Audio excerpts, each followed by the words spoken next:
So Star Wars Visions Season 3 is here with us. It hit earlier in the week. I'm only getting around to reviewing it on Halloween because I've had a very, very busy week and I've not had chance just to sit down and watch all of the episodes. And I've wanted as well to catch up and go back and watch Seasons 1 and 2 just to kind of, refresh my memory of what happened there, because I was very aware that we were going to be getting a couple of sequel episodes, which is a first, I think, for Star Wars Visions. And obviously we've got a series that was announced earlier this year for The Ninth Jedi. This is, again, kind of setting that up. But I'm going to get into the individual episode reviews. Again, they're not going to be massively detailed because these are only 15, 20-minute episodes that, in some cases, the actual stories are fairly shallow. There's certainly a lot of heart behind them, but the amount of detail you can go into when talking about them is limited at times. But what I will say is that Season 3 of Visions is probably, in my opinion, the strongest offering that we have had so far for this particular format. I've always said that Visions is a great kind of way of giving studios that wouldn't normally get the chance to show off their creativity with the Star Wars universe. Again, all these different animation studios have got all these different ideas, all these different styles, and they're not kind of bound by canon. And, it really kind of shows in the diversity of the stories, again, the style. We've had some very, very interesting episodes of Star Wars Visions, and, I think some of them could not be any more different from the other. And again, some people enjoy that, some people don't. I've certainly enjoyed some episodes and some visual styles more than others, but that's really what it's about. It's about that kind of differing flavour every single episode. It's just about little snippets of what is possible and what you can kind of expect from the world of animation. And it kind of reflects, obviously, the wider world of the hugely popular genre of anime.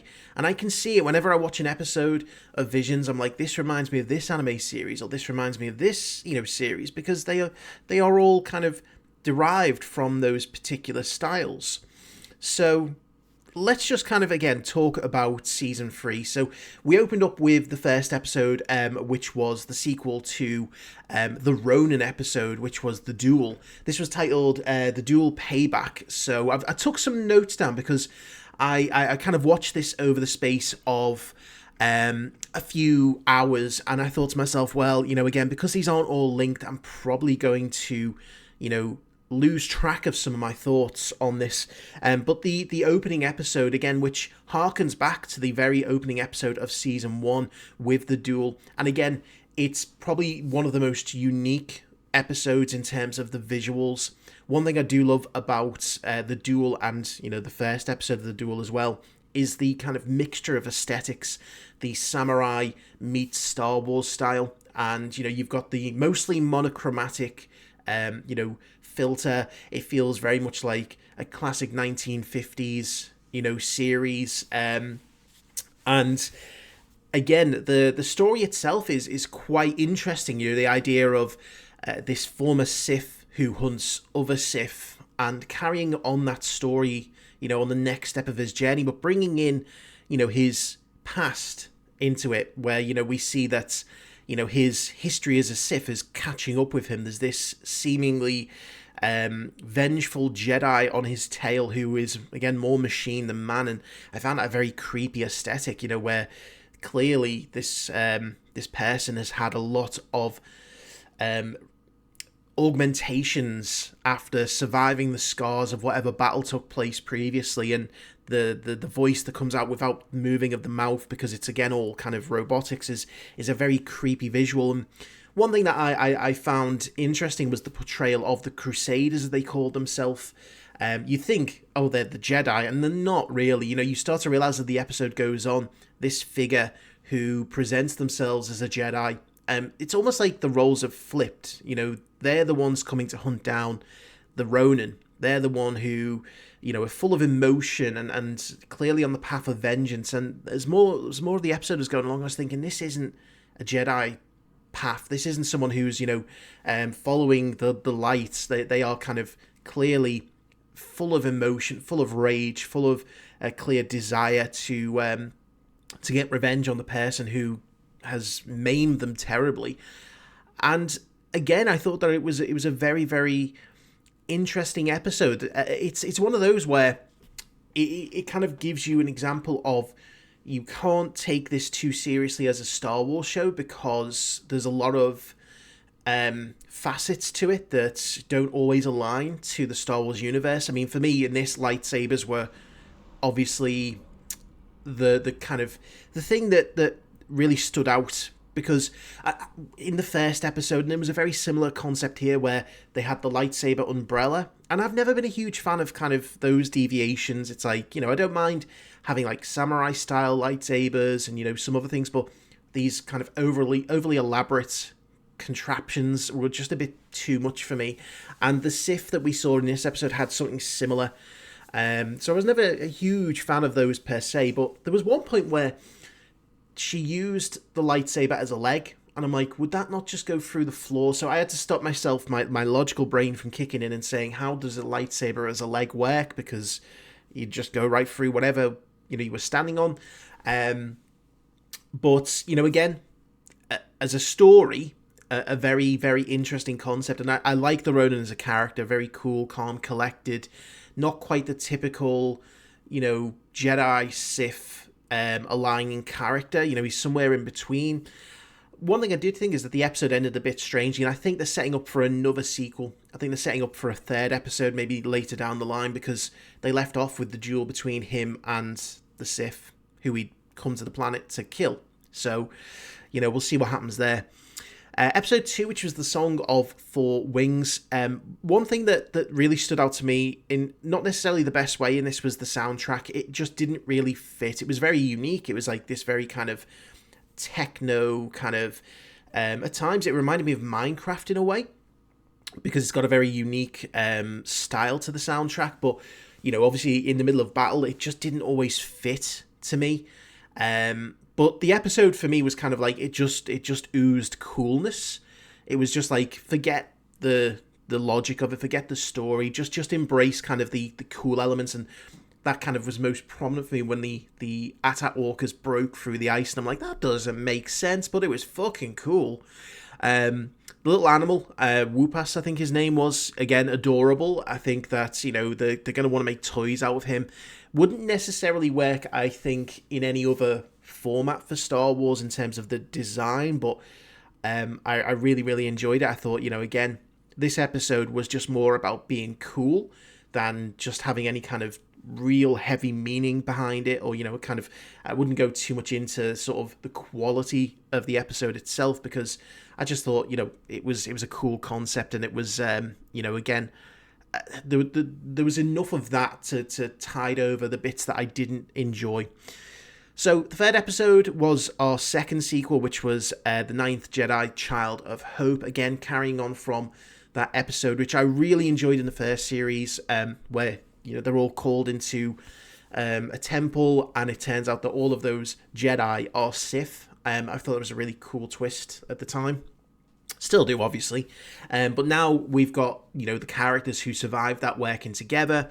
And this episode for me was probably the most tragic, because Tito was, for me, adorable. He was like pure, and I want to see him in future things. Now, I know that he blew up, he gave all his power to help our main character escape, but for me it's kind of like, look, he's too pure to be left behind, so he's got to be resurrected at some point in the future. It's doable, he's a droid. So I'm sure that could be done.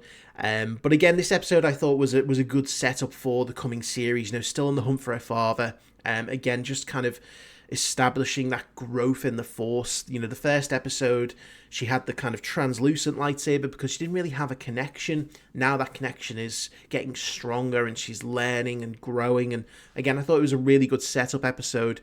And again, justice for Tito, because I really do. I felt so bad when the Master was revealed to be dead. I knew from the moment he was like, oh, I've not seen him for ages. I'm like, we're going to get the reveal that, they're dead, because they've been there for many, many years, and likely something has gone wrong.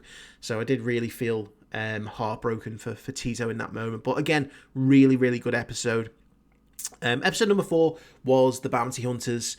And again, some really interesting concepts here. You know, you've got the medical droid that is also now got the assassin protocols, and the head flips whenever, you know, it's going between those personalities. I will admit that I found the the assassin droid voice acting a bit annoying. It was a bit weird.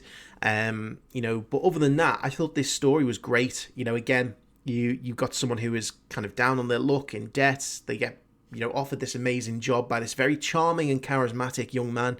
And I knew again straight away that there's something fishy going on here. You know, the kids are probably slave labor, and as it turns out, they were.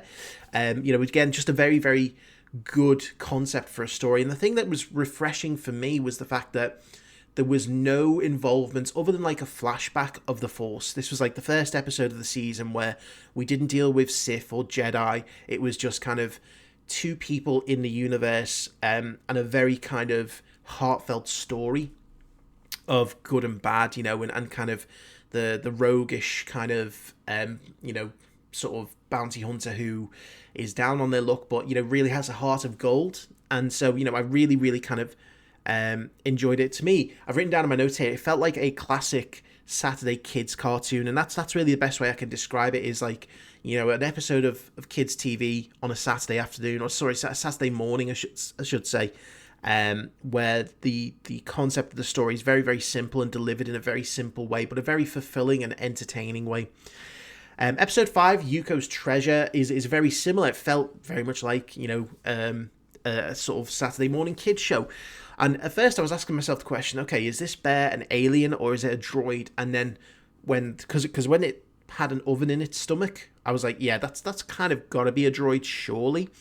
And again, this is one of those episodes where you've just got to kind of like let go of any kind of logical sort of issues, because I was thinking to myself, you've got these characters who are very, very young, the main characters, and I was thinking to myself, well, why does an 8-year-old boy know how to ride a speeder? Why does he have a speeder? Why are these kids riding around with this kind of pharaoh, like ancient Egyptian themed bad guy, you know, who's looking for treasure?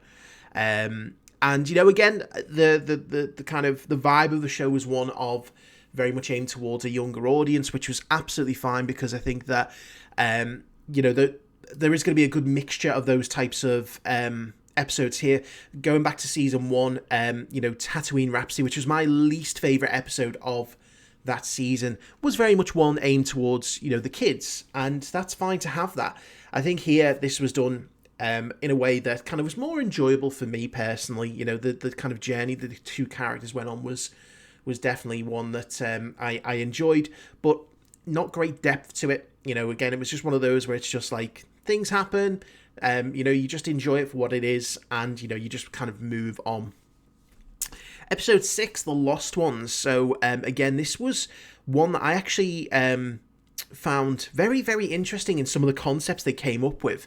You know, we start off on the ruined planet, which, you know, again had the incident with the Empire destroying their, kind of coming in and mining for carbonite, and seeing how that had been, you know, transformed into pure gas that then turned into storms that then froze people.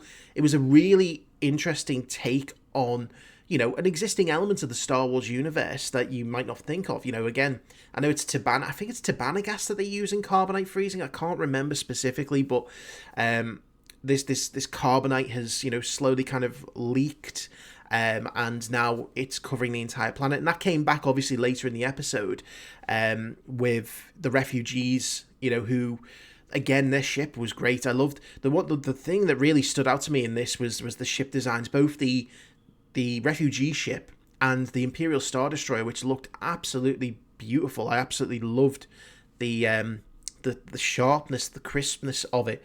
And again, it just kind of reminded me why the Star Destroyer is my personal favourite ship in Star Wars, in terms of design. But again, really great story. The Jedi, who is very wise, and the Empire coming after them, she gives herself up to save the refugees, and the refugees kind of step up, or at least one refugee steps up to try and help. And when it got onto the Star Destroyer, I thought that things got a bit weird. Obviously, you come into this huge domed chamber, which is more like a holodeck for those who are, familiar with Star Trek. And this master who, again, at first I wasn't sure if that was them or not. I was like, okay, because we're playing off the vibe here that the master had died. And they didn't present themselves as like a Sith or an Inquisitor in terms of the visuals. They still looked very much the same as they did in the flashback. But it was clear that, yes, it was that master. And it was a very kind of feminine looking character. And this is what, does sometimes happen in anime. And it's I think it's very much Japanese style, is to have these very feminine looking characters actually be male. So again, that kind of just threw me off, because at first I couldn't remember whether the master was male or female, and I thought this character looks female but has a male voice. Just a little thing that kind of threw me off, but again, my brain was saying, where the hell is this place actually on the Star Destroyer? It's too big to be on a Star Destroyer, but I had to shut that part of my brain out. But again, I really kind of enjoyed the concept of the story and the things that it did to kind of just be different. Again, using that kind of carbonite gas to, sabotage the engine room was again, a nice little callback. But again, all these stories are revolving kind of around, for the most part, the Empire, especially in this later part of the season, and just showing you, again, how all of these communities are affected by the Empire.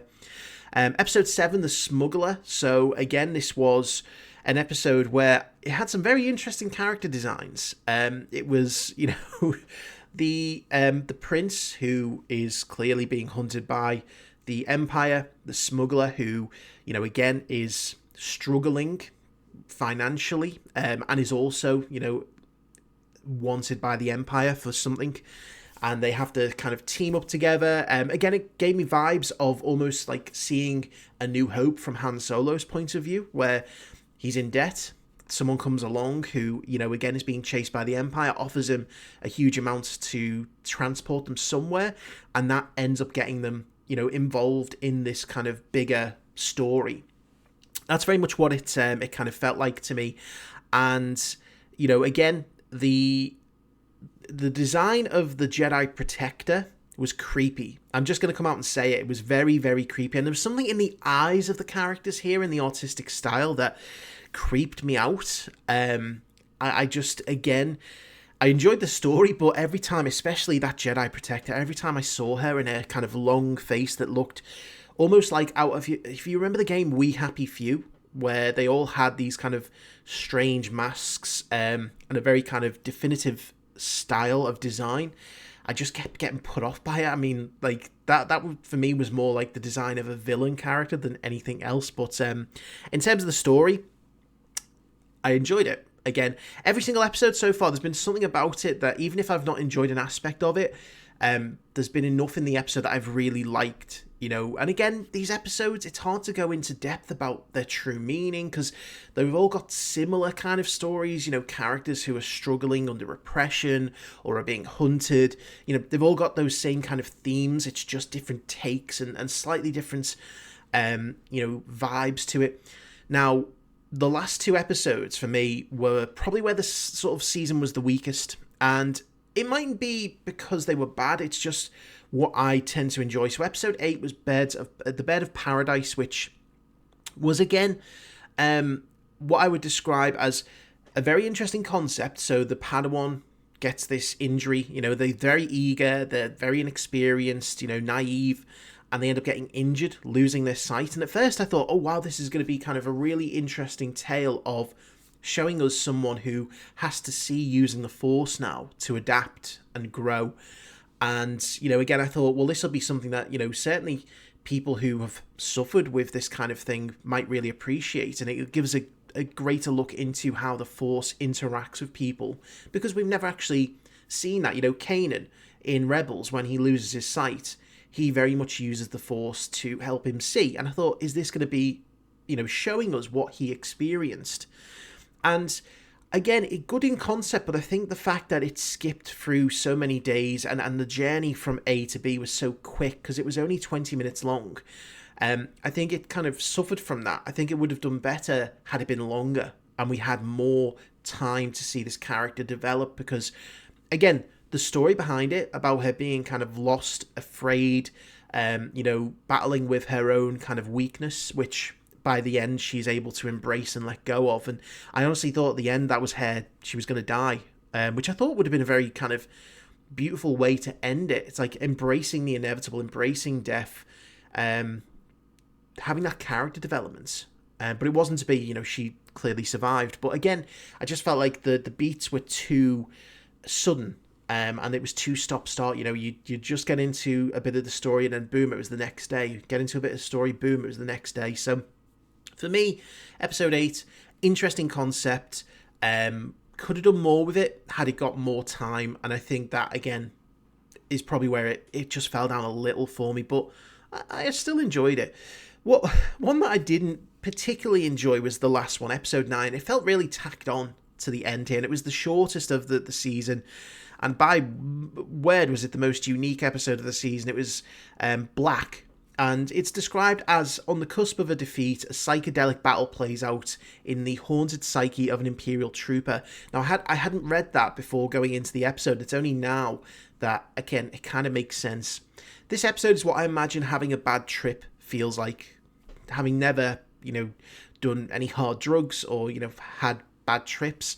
I've had plenty of fever dreams, which, maybe aren't this intense.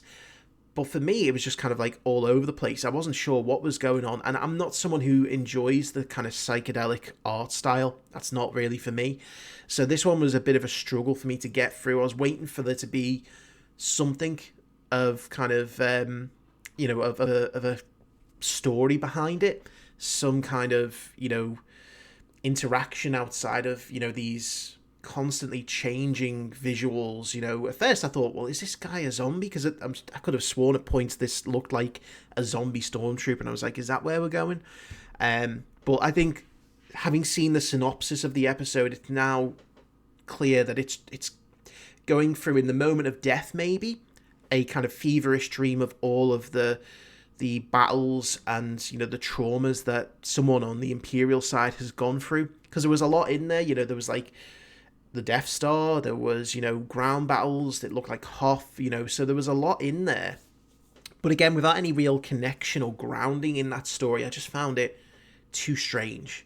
But that's what this is all about. It's all about experimentation. It's all about different styles. It's all about, just different people's interpretation of Star Wars. And you're not going to get sort of every episode to your liking, because that's the whole point. I don't like every anime series because, I don't like every style.